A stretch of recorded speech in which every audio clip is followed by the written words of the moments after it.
Pro dan kontra revisi Undang-Undang Pemilihan Presiden masih bergulir di DPR. 5 dari 9 fraksi di DPR masih menolak rencana revisi tersebut. Sementara fraksi yang menolak masih mempersoalkan beberapa pasal di dalam undang-undang itu. Sikap sejumlah fraksi di DPR terkait perlu tidaknya dilakukan revisi terhadap Undang-Undang Pilpres masih beragam. Sebagian mendesak untuk dilakukannya revisi, tapi sebagian lain masih bersikukuh menolak dilakukannya perubahan.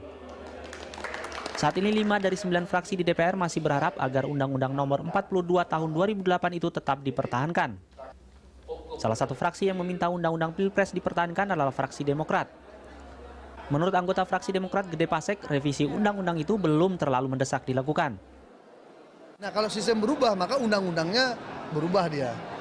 Tapi kalau hanya merubah presidensial threshold saja, itu hanya alasan masing-masing capres yang ada di masing-masing partai aja kepentingannya, bukan kepentingan masyarakat secara keseluruhan. Pandangan berbeda datang dari Partai Keadilan Sejahtera. Ketua fraksi PKS di DPR, Hidayat Nur Wahid, menilai revisi paling penting dilakukan adalah soal capres yang merangkap jabatan. Fraksi PKS secara khusus juga mempermasalahkan iklan kampanye di media massa jelang pemilu.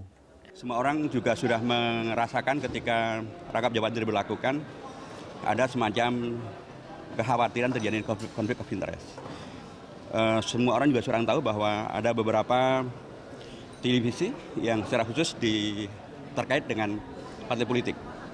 Itu akan bisa menghadirkan kalau tidak ada aturan, dikhawatirkan akan menghadirkan ketidakadilan di dalam penyampaian informasi kepada publik. Ada beberapa poin krusial dalam Undang-Undang 42 Tahun 2008.